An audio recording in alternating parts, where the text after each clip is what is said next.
Vladimir Putin fez uma aposta arriscada, falando em russo. No dia 9 de dezembro, enquanto mísseis hipersônicos Oresk atingiam Lviv, drones choveram sobre Kiev.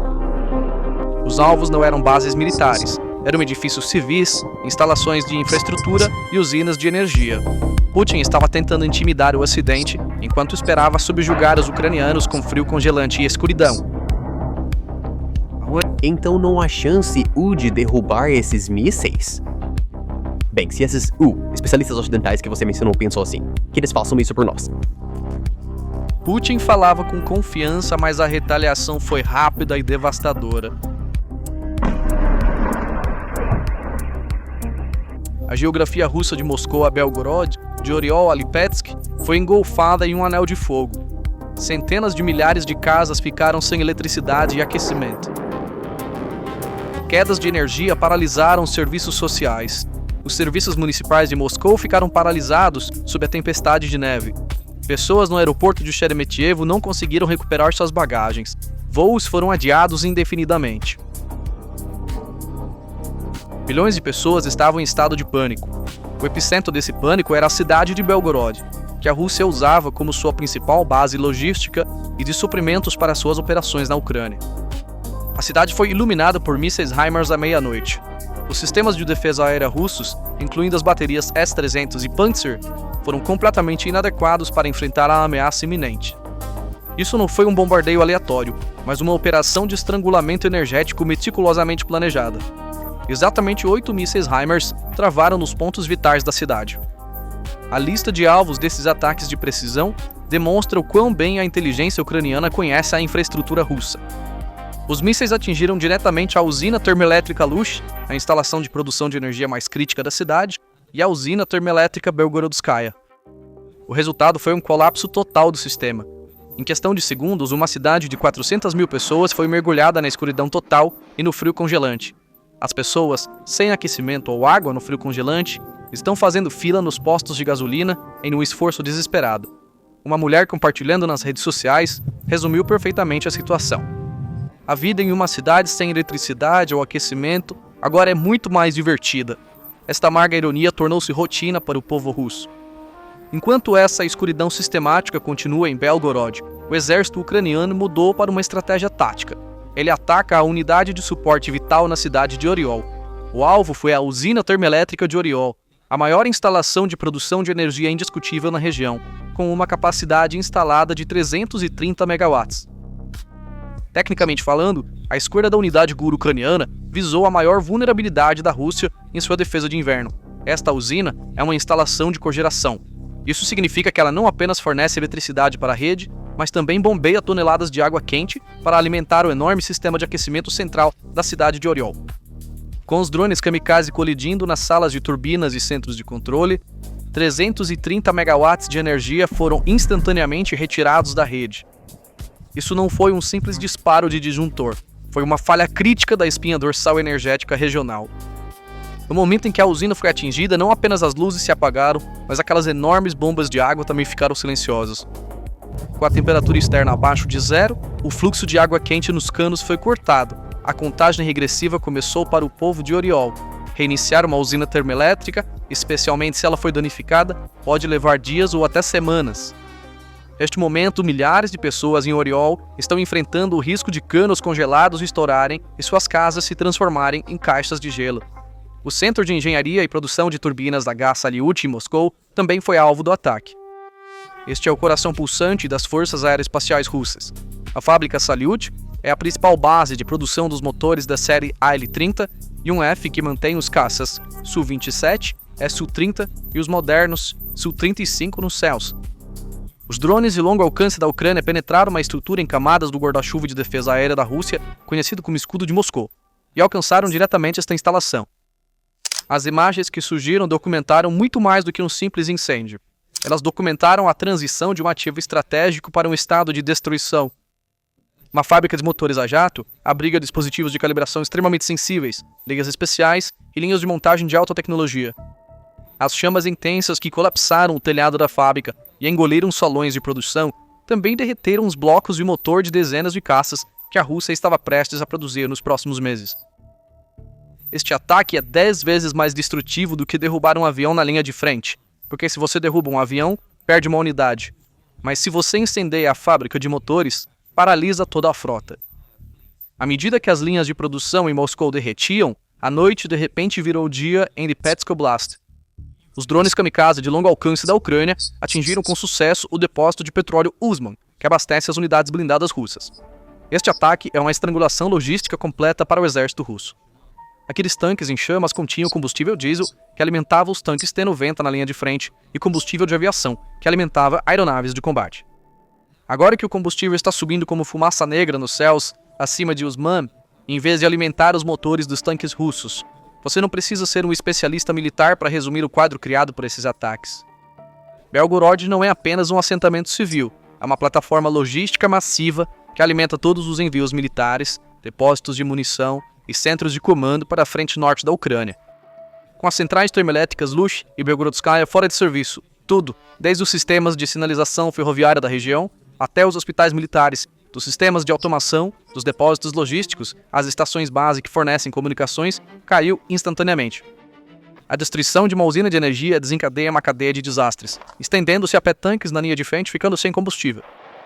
Quando a rede elétrica colapsa, guindastes nos terminais ferroviários param de funcionar, bombas de combustível cessam e o fluxo de dados militares é interrompido. Isso é, em essência, uma falha sistêmica. A situação em Oriol aponta para uma dimensão tecnicamente mais grave. As cidades russas modernas são aquecidas por tubulações de água quente vindas de uma fonte central. Quando a energia acaba, as bombas param. E quando as bombas param, a água nos canos congela. Se os canos congelarem, o gelo em expansão estoura a linha de metal. Uma vez que isso acontece, pode levar meses para restaurar o sistema. O ataque à fábrica Salyut é um golpe estratégico ao futuro da capacidade militar da Rússia. Produzir um motor a jato requer a montagem de milhares de peças de precisão e ligas especiais. O calor gerado pelo fogo e pela explosão transformou esses dispositivos de fabricação de precisão em pilhas de metal. Com a queima dos tanques de combustível, a energia necessária para os tanques e aeronaves russas subiu como fumaça para os céus de Usman.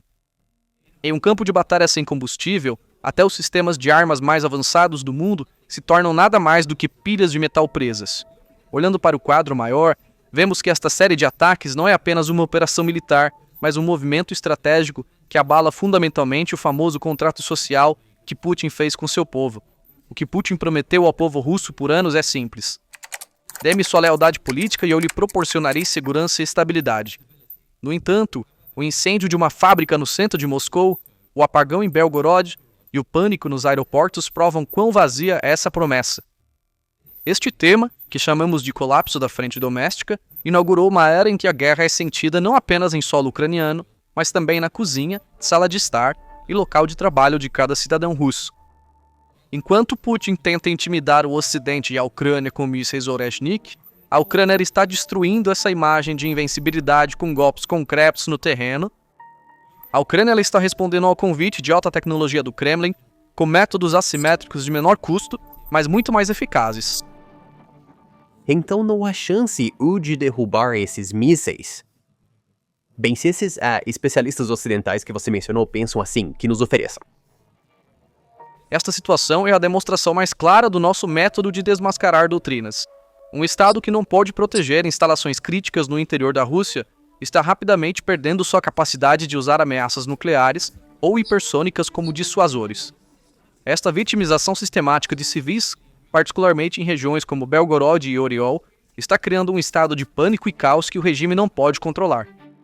Vídeos de civis circulando em canais do Telegram refutam instantaneamente as alegações dos oficiais locais de que a situação está sob controle. Este é o colapso do muro de ilusão dentro da Rússia. As pessoas estão experimentando em primeira mão que o Estado não pode protegê-las e que podem até ser privadas de suas necessidades mais básicas, como eletricidade e aquecimento. Esse colapso psicológico é muito mais perigoso do que o moral dos soldados na linha de frente, porque essa situação atinge diretamente a legitimidade do regime e sua imagem de liderança forte. Além disso, o ataque a instalações de produção estratégica em Moscou também está causando pânico entre as elites russas e oligarcas. Ao verem que suas próprias fábricas e ativos não estão seguros, esse segmento pode ter começado a buscar um futuro em refúgios seguros como Dubai ou Istambul. Esta situação aprofundará as fissuras dentro do Kremlin e levará a questionamentos sobre a lealdade do círculo íntimo de Putin. A campanha de estrangulamento energético e industrial da Ucrânia está empurrando a Rússia para um processo de colapso, não apenas militarmente, mas também econômica e socialmente. O ambicioso show Oreshnik de Putin traz tão pouca luz quanto um poste de rua em Belgorod mergulhado na escuridão. A destruição física da guerra está agora no coração da Rússia, e essa realidade é demasiado evidente para ser ocultada por qualquer máquina de propaganda. Para a Rússia, a mensagem de que não há lugar seguro tornou-se agora uma realidade dolorosa, em vez de um aviso. No entanto, Putin está tentando compensar o controle que perdeu internamente com uma onda massiva de medo externamente. O míssil hipersônico Oreshnik, que Putin testou nos céus ucranianos, foi projetado como um pesadelo estratégico, não apenas para Kiev, mas para todas as capitais europeias. Esta arma é a mensagem mais dura do Kremlin para o Ocidente. Não há escudo que os proteja.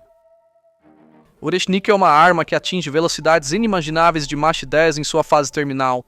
Rápido demais para os radares detectarem e impossível para qualquer sistema de defesa aérea existente interceptar.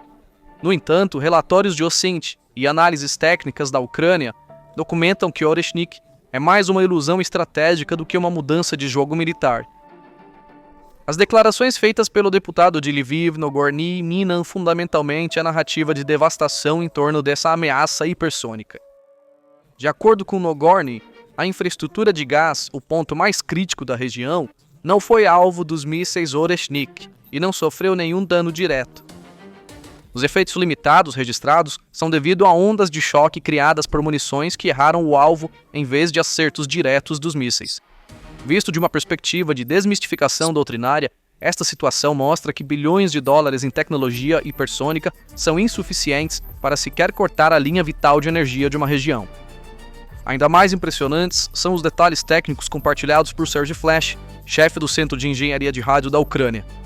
Flash, referindo-se às investigações pós-ataque, afirmou que Oreshnik apenas quebrou 2 painéis do teto no edifício e que seu maior feito foi queimar as obras de Lenin na biblioteca, demolindo assim as capacidades técnicas desta chamada arma milagrosa com um tom sarcástico. A oferta de Putin de um duelo de alta tecnologia se transformou em um fiasco que não consegue nem perfurar o teto de um prédio no chão. Este é um exemplo claro de uma falha crítica para a indústria militar russa. Diante desta tecnologia de tigre de papel, a Europa está fortalecendo sua posição na mesa ao aumentar seu peso diplomático internamente, em vez de sucumbir ao pânico e caos que Putin esperava. As recentes declarações da primeira-ministra italiana, Giorgia Meloni, não são uma expressão de medo, mas sim a determinação da Europa em ser um ator e não um coadjuvante nesta crise. Meloni enfatiza que a Europa deve iniciar um diálogo de alto nível com a Rússia, argumentando que isso não é para se render a Putin, mas para garantir que os europeus estejam no centro da solução. Apoiando o apelo de Macron para criarmos nosso próprio quadro, em vez de confiar nos negociadores americanos, Meloni visa salvaguardar a autonomia estratégica da Europa. Em uma coletiva de imprensa em Roma, Meloni adotou uma posição clara que enfraqueceria a posição de Putin, rejeitando firmemente a proposta de readmitir a Rússia no G7.